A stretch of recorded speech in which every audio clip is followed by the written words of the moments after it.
And we're going to talk about self-care today and the importance of building that into your day and not ignoring it, actually making time for yourself. But, um, if, I'm going to throw this out there, Yeah, maybe just maybe, and maybe I'm being too optimistic, but yeah, um, there isn't much good coming out of COVID-19, but maybe one good thing could be that it's going to sound strange to say it. There's so many more people that are dealing with symptoms of a mental health crisis right now, but maybe in the long run, more people will be comfortable about acknowledging it and talking about it. Because, like you said, you've got some colleagues who um, seem to have everything together, and for them to admit that they're starting to feel it is a big thing. Maybe in some twisted way, this whole crisis that the whole world, we're all in this together, that the whole world's dealing with will cause people that are, having these difficult feelings to be more comfortable acknowledging it, because way more people, you mentioned the numbers on a previous show, yeah, way more people across the country and the world are dealing with it right now. yeah. And I think, when I think about just having those conversations with colleagues, I also just look in the mirror. I look in the mirror and, people will often say to me, well, Mike, you're the psychologist, what are the answers? What are you guide, let us know what to do. What's our next step? But, and you and I've talked about this. When I look in that mirror, the first thing that I see is just this human, this human being that's staring back at me. That's me. And so those walls that sometimes are up there that we may face or run into or be challenged with, that's all of us. That's not just the two colleagues I was talking about. That's you, that's me, that's any one of us.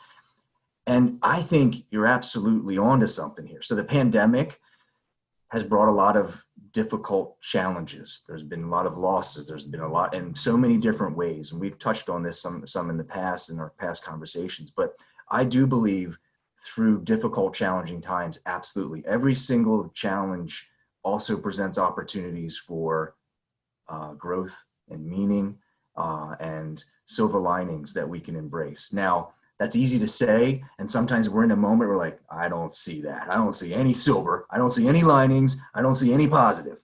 And sometimes we have to be okay with just not, we've talked about this, being okay with not being okay, to acknowledge that and say, today is not my best day. As I stare in this mirror, not feeling great, feeling like there's a bit of a wall here. How am I going to get through this day? But there are things that we can do in terms of just trying to make sure that we acknowledge that, because we're going to have moments like that. And then finding ways to be able to kind of put that in its proper perspective in place so that we can, at least sometimes it may just be inching along, at least temporarily, so that we can then grow to take longer strides to keep ourselves moving. But it's also about that, this piece about self-care is going to be huge. And I think this has given us an opportunity to have conversations about it, to be more open about it, to have a little bit more vulnerability. When I say that word, sometimes people are like, vulnerable. No, I don't want to be vulnerable. That's a sign of weakness. I actually look at it quite the opposite. I look at vulnerability, and I've seen great, strong people and leaders be vulnerable. And they being vulnerable actually have created situations where it can inspire others to even be stronger. So I look at that as being human.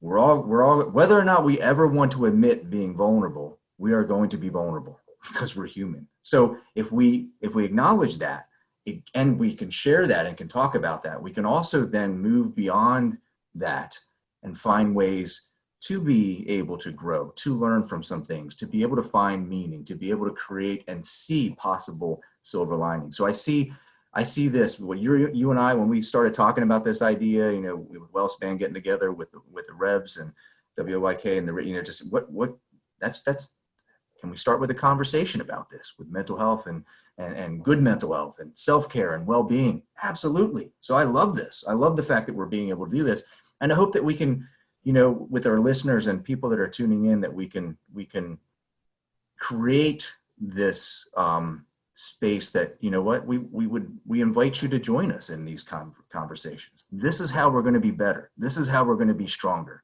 And that will be together being able to have these types of conversations. So When you reached out, Daryl, and you started saying, I have this idea, that's this, I was like, let's do that. That's great. So, and here we are, we're doing it.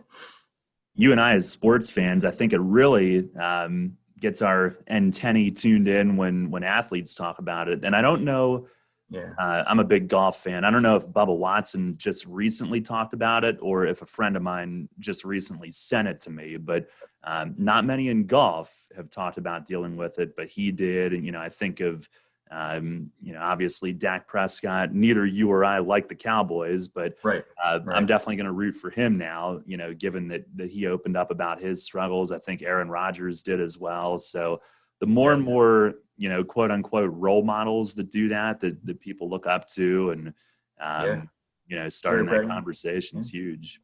No, I was going to say Terry Bradshaw was another one who became very open about that as well. So when you look at Terry Bradshaw, when he's at the desk and he's just carrying on and just having fun and just, you would never think that, but he's been open about his challenges.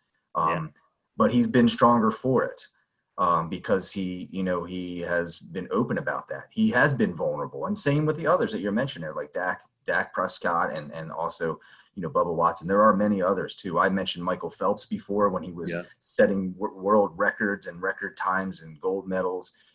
It was one of the worst times he had ever been personally in terms of his own kind of place at that time. But you're right. So. Yeah, I always try to read those stories and our next topic here on this show, Mike, I love these kind of lists, and I sort of think of this one. Now, we're going to get to anxiety in a future program and focus on social anxiety in particular and some other types.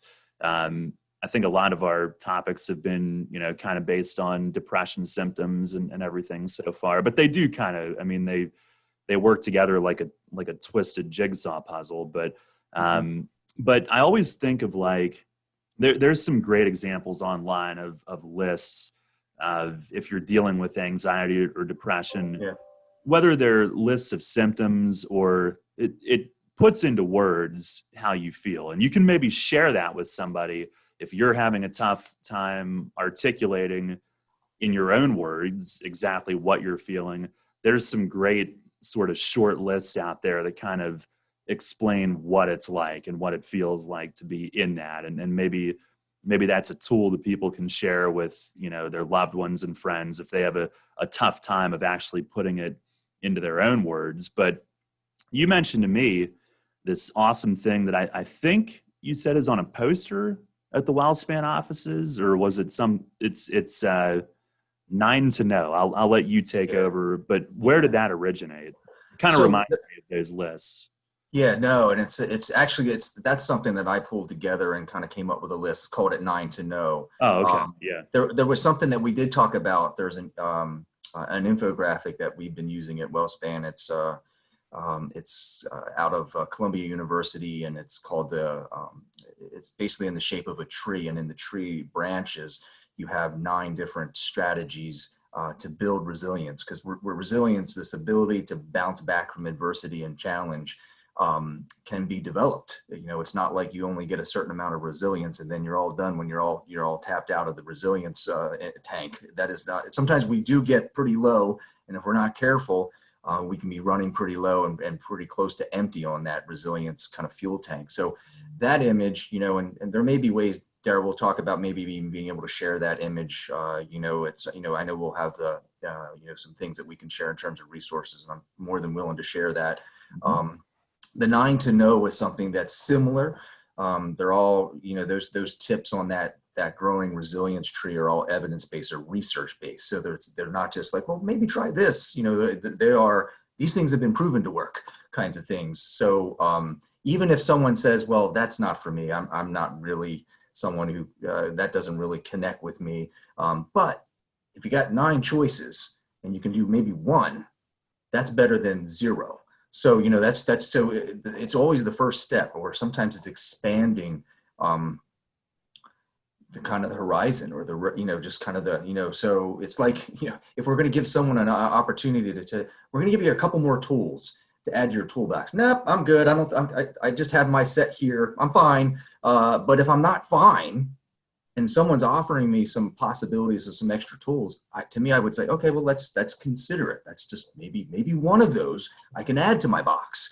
And so these are things, so we can talk about how we can maybe share some of those kinds of things. And even the list that I came up with, they're just, sometimes people will say, well, those aren't necessarily complicated steps. They're just kind of reminders of things that we can do to really kind of care for ourselves during, times where we're really stressed. And that could include anxiety that we'll focus on a little bit more in a future episode. But it can just be the many different stressors that we're feeling right now with where we are in the pandemic, or just other sources of stress in our life. So depression, anxiety can all be kind of wrapped up in there. But certainly I can go through some of those 9 to know if you want me to kind of do that today.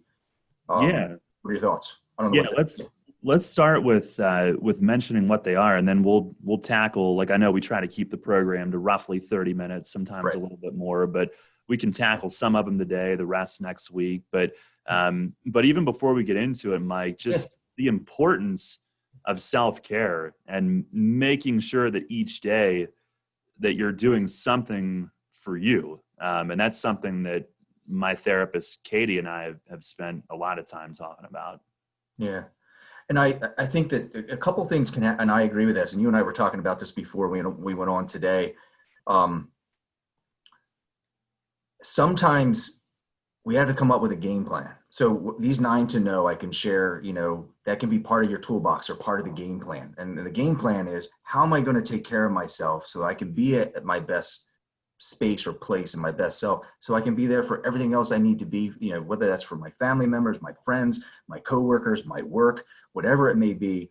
If I don't start with taking care of myself, that's the foundation. All other things will rest upon that.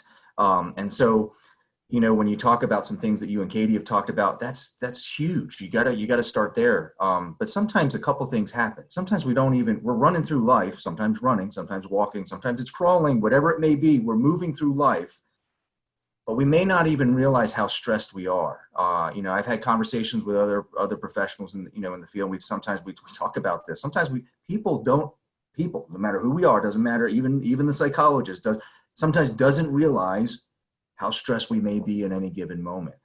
The self-care piece. And then the second part of that is, if we talk about self-care, sometimes we assume that people know what that means. So take care of yourself. Okay, that sounds good. How do I do that? What do I do with that? What does that mean? So self-care is a word, resilience is a word. We hear a lot about that right now. There's a lot of buzz around that. They've been around for a long period of time. They are important words and concepts to know. But how do we live them? How do we live a resilient life? How do we live where I'm taking care of myself? What does that mean, Mike? What does that mean, Darren? What are we talking about here? So all of that's going to be unique to ourselves, but we also have to create this game plan where we actually have to put it into our schedule. We have to put it into our life. So you and I were talking about this, after we record here today, I have time blocked off that says fuel, or there are times I will put on my schedule, refuel. Or recharge. And that's my cue to make sure that I go take a few minutes to make sure that I hydrate, drink some water, or I stand up and stretch, or I go get some food, because if I don't, it's not good to go the rest of the day where you're feeling like you're going to pass out, and it doesn't work well.